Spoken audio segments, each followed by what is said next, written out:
Hello students, today we are going to learn Introduction to Operations Strategy. I, Professor Amruta Ipagokar, Assistant Professor at MBA Department, KK Institute of Engineering, Education and Research, Nasik. Before moving ahead with the topic, let's understand the basics of operations. That is, what is operations? Operations transforms inputs, raw materials or resources into desired goods or services to create value. The idea is we have a set of activities that we are performing that take something in a raw form and convert it into a desirable good or service for our customers. And we would like to manage this process. We would like to make sure that we plan it for the outcomes that we want and we execute it in an effective way that it results in creation of value. Let's move ahead at our topic.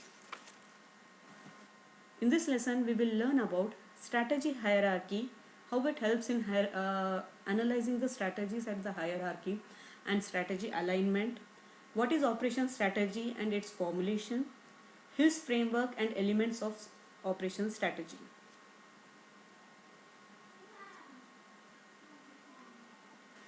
Let's move to the topic of strategy hierarchy.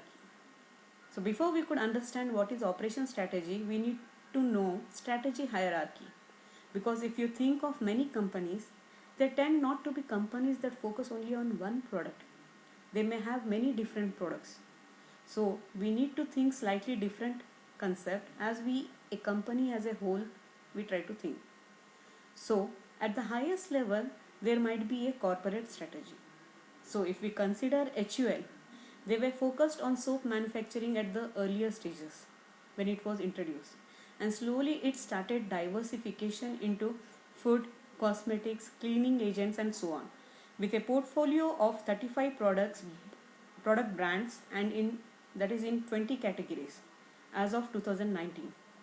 So you can see that big companies wherever they are, they try to focus on the corporate strategy, that is where what kind of services we can provide. So as part of corporate strategy, what one has to decide is what business we should be in. If the company have multiple businesses, how do we use them synergetically?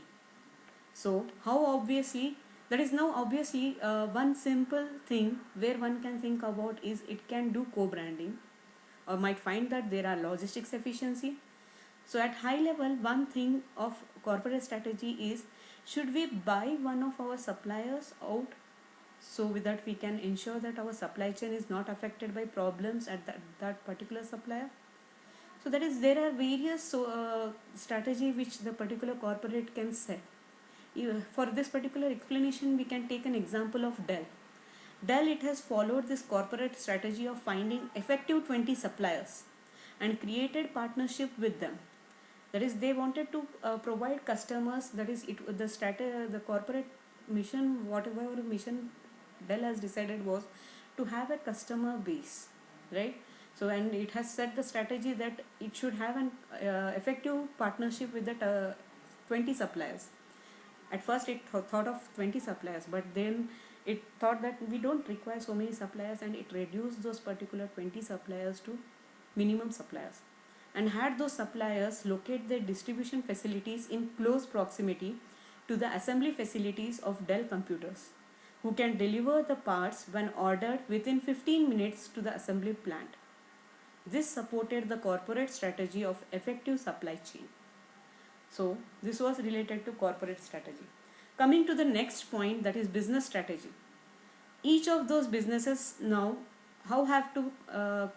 they have to figure out how it can succeed in the particular niche in which the business competes, how to create value to stakeholders, how to increase market share, what differentiate us from competitors. So this is part of business strategy that is developed and make sure that whatever is corporate strategy is, based on it, business strategy should be developed. From the above example of Dell, we can say that with effective supply chain, it could increase market share compared to its competitors such as HP, Sony and so on. So by providing customized products to its customer, it is trying to configure the customer based computers, laptops, and it is trying to satisfy the customers. Now once a business has a business strategy, then that business strategy has to be divided into different functional areas such as finance strategy, marketing strategy, and operation strategy.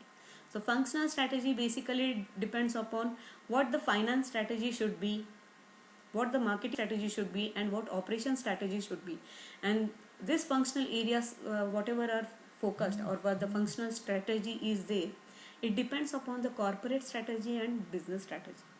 So we have this three level of strategy hierarchy, and operation strategy at the lowest of those three levels, but there are a lot of interesting issues that one has to look at operation strategy, because operation strategy has its own importance, and it tries to see that it incorporates all the customers requirements, and even it tries to analyze what the particular company can provide to its customer differently. Coming to the next point is the strategy alignment.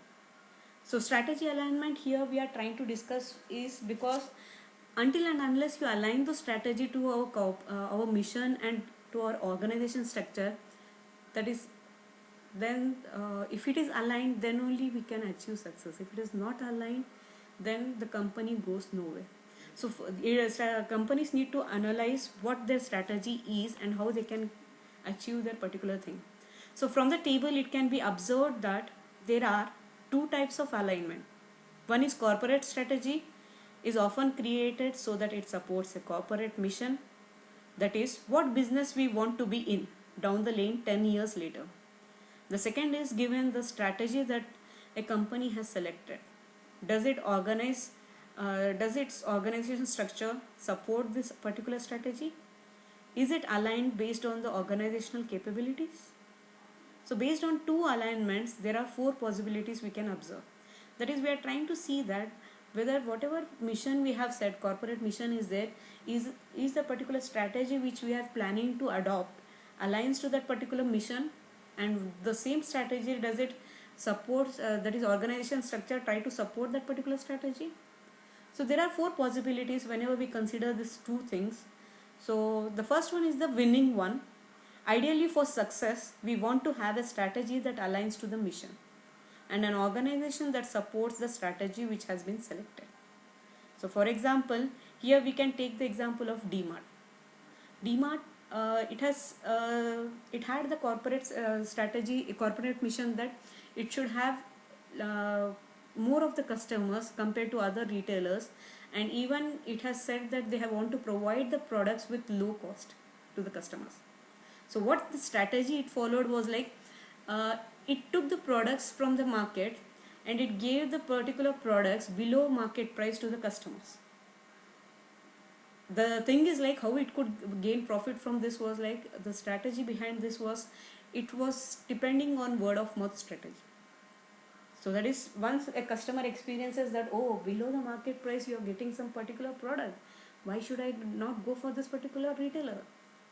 So then this particular customer, when he experiences this, he goes and have a word with his friends or relatives, and this comes, and that is what the particular DMart has done. They have focused on word of mouth, and based on that it has decided that we are not going to spend on marketing. So my advertisement and everything, they reduced it and they focused on this particular thing. With this they could achieve their mission also, and the organization was aligned to that particular strategy too.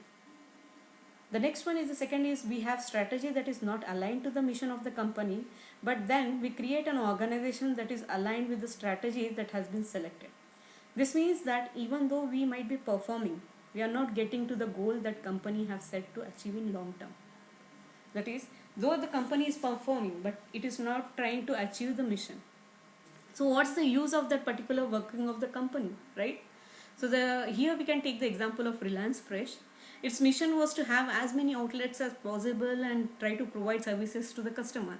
Even it implemented the strategy of giving products at reasonably low price, but could not make customers happy. So usually companies land nowhere as their mission is not achieved, and still they are trying to perform. So this was related to companies which land nowhere that is, their mission is not achieved, but strategy is aligned with the organizational structure. So the third possibility is the company might have a good strategy to mission alignment, but it has not developed an organization that matches the strategy. In this case, organization is incapable of actually executing the strategy and executing the mission of the company. For example, Yahoo, when Marissa Mayer took over Yahoo, she came up with a great strategy, but her organization was not designed to take care of that strategy. Because of that, Yahoo could not execute the strategy. Even they changed the strategy again, but it shrinked and then sell off for $5 billion, whose actual value was $145 billion. Can you imagine? That is a company which could have earned, actual value was $145 billion, but as its strategy was not aligned to the mission, it could not see the particular success, and it finally went into the incapability stage, and where it has to be sell off for $5 billion. So the next strategy is we are going to discuss is the last possibility is lack of both alignment and strategy and mission and the organization to structure. It means it can't even achieve strategy nor fulfill its mission, and so very likely organizations are likely to fail. That is, an example for this can be a Nokia. Nokia, when Samsung entered into the market, it was unable to set a strategy which was trying to make the customers happy also, which was not aligned to the organization structure, which was not aligned to the mission too. So finally it went into failure. Now it is trying to gain the market. Let's see how it will be proceeding with aligning the particular strategy properly. Then it can be into the quadrant of winning.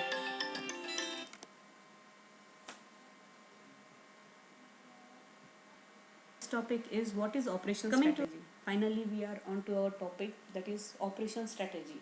So we have seen the evolution of corporate strategy to operation strategy, and why strategy is very important and why alignment of strategy is very important is considered here. And at the final stage, operation strategy lies at the bottom, as we have discussed, and if the bottom level is executed properly, then we can achieve whatever the missions are. So that is why operation strategy is gaining the importance nowadays. So operation strategy is a plan specifying how an organization will allocate resources in order to support infrastructure and production. An operation strategy is typically driven by the overall business strategy of the organization and is designed to maximize the effectiveness of production and support elements while minimizing. According to Slack and Lewis, the pattern of decisions which shape the long-term capabilities of an organization consistent with the corporate strategy through the reconciliation of market requirements with the deployment of resources. That is based on what are the customers' requirements are there, market requirements are there. Based on that, we try to deploy the resources, and that is happening with the help of the operation strategy. Then comes is the operation strategy formulation. Hill's 5-step process. Hill has suggested 5 steps which are very essential when a company goes for the formulation of operation strategy. The first step is the defining corporate objectives. As we have seen earlier, we set the missions, the organization set the missions, and then based on that we go with the corporate objectives. What our long-term goal is, how we are going to achieve our long-term goals. That is, what are our targets, what that is, in what business we are going to be, and at the down the lane after 10 years where our company will be. So that is define corporate objectives. Second step is determine marketing strategies to meet objectives. That is, what marketing strategies you are going to follow to meet these particular objectives. So you are trying to set the particular marketing strategies based on the corporate objectives. The third step is assess how different products win orders against competitors' products. That is, how different are your products compared to your competitors provided in the market. So you need to assess first of all. So how you can be different from your competitors, right? Then comes is to establish the most appropriate mode to deliver this set of products. So as we have discussed, the example of DMart comes here. That is, establish the most appropriate mode. Companies can be different compared to their competitors at this stage. That is what mode appropriately they follow. Even here we can take the example of Toyota production system, how they have being different from other competitors. The last step is provide the infrastructure to support operations, because all the objectives, strategies and everything basically comes finally when the infrastructure is there which supports that particular operations, then only all these objectives can be achieved. So that is what is the last step, provide the infrastructure to support operations. Coming to the next topic is the Hills framework, that is corporate objectives. As we have seen, the same things are followed, but here in between some of the attributes are considered which try to that is Hill has tried to provide some of the attributes through which you can try to design the corporate objectives whenever a company is planning to have a framework, or whenever they are trying to have set a strategy, how they can set those particular strategies. The guidance is provided by Hill's framework. So the first one is the corporate objectives, as we have discussed, the growth, how the growth will be, survival, how we are going to survive in the market, profit, how much we are going to generate, return on investments is there or not, financial measures, what we are going to consider, social welfare, how we are going to provide social welfareness, right? And then comes the marketing strategies, the second stage is, that is what are our markets or segments which we are going to target, what product range you are going to provide, what are the mix of the product mix you are going to provide in the market, volumes of product. Even if you might have observed, for here we can take the example of Lux, where it was trying to provide various variety of products, but it was trying to see that customers who were not able who were trying to pick only one soap, they were trying to get a pack of 3 soaps in one only. So where they are trying to see that okay, they can provide range of products to the customers with volumes also. This next one is the standardization versus customization. Here we can take the example. Standardization is like, are you going to make the particular product and provide it in the market, or you are going to customize based on the customer requirements. So best example here is standardization. We can go with the HP computers, Sony computers, which are standardized products they manufacture and provide. For the customization, you can go with the Dell example. And then comes is the innovation. How innovation you are trying to include in your particular, how innovative you can be in your products compared to your competitors. So leader versus follower also is there in the marketing strategy. That is whether you are going to be a leader or you are going to be a follower is decided based on this particular marketing strategy. Here you can take the example of Toyota production system, which has been a leader and many of the companies are trying to follow it. So that becomes a leader versus follower. Then comes is the order qualifiers versus order winners. Here we can take the best example to explain what exactly is order qualifiers or order winners. We can take the example of Maggi noodles, which is liked by everyone. So order winners are basically Nestle's Maggi noodles, and under order qualifiers comes is the Top Ramen and other brand Maggi noodles which are provided in the market. So that is what is there. That is, they qualify the order market, but winner is Maggi noodles only. So that is what is come here, and based on the following attributes provided by Hills, it is decided whether it is an order qualifier or it is an order winner. So safety, price, range, flexibility, demand, product, design, quality, service, environment, brand image, whatever is trying to provide, delivery. For delivery we can take the example of two companies, that is Amazon versus Flipkart, how different they are trying to provide the services. Amazon is trying to be quicker than Flipkart. Variability and even services, that is whatever services you are trying to provide. The next one is the operation strategy, design choices. That is, operation strategy comes under two aspects here. Hill has divided into two aspects, based on the design choice, based on the infrastructure. So based on the design choice, what process type you are going to follow, yeah, which process you are going to include into your design thing. And the second one is the supply chain integration. Are your suppliers going to be a part of your thing? How are you going to collaboratively work with your suppliers and even with your distributors and warehouses, and everything is considered here. Sourcing, whether you're going to make it or you're going to buy it, that is make or buy decisions happens at this stage. And then the technology, what are you going to follow?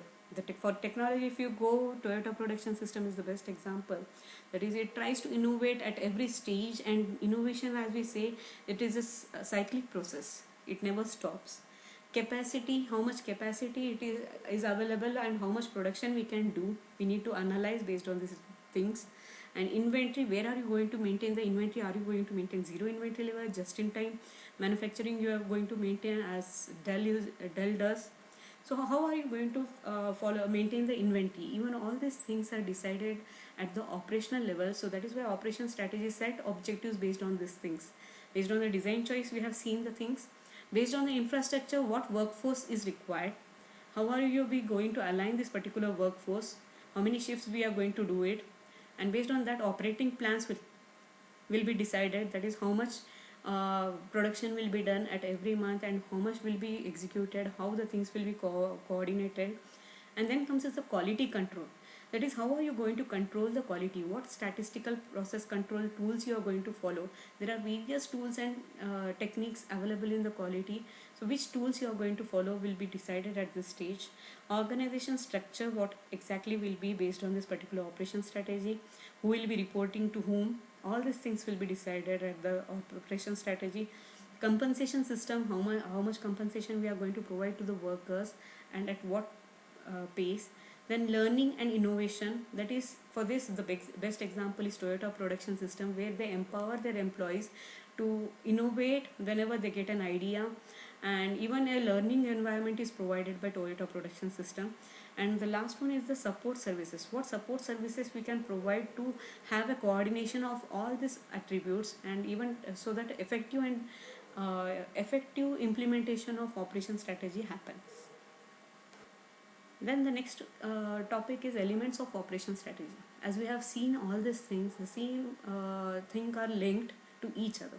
This is at the starting level, corporate or business strategy is set, and target markets are taken as the input for operation setting the operation strategy.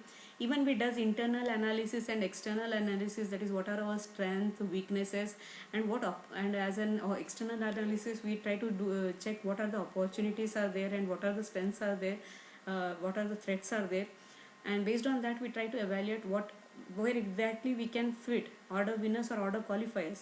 Distinctive competence, that is how we can provide our particular product related to cost, time, quality, and what objectives we are going to set. And even policies we are going to set, what policies we are going to set, that is at the operational strategy level. Resource decisions we are going to take. And even at the for this the inputs are provided from the functional strategies also. That is, as we have seen in the earlier slides, functional strategy basically involves financial strategy, marketing, operations, HR strategies. All these are taken into inputs to so that effective implementation of operation strategy happens. And it is, as it has been observed, that operation strategy plays an important role in this particular, in any company. It's a quiz time. If possible, please try to solve this. One more question. Thank you.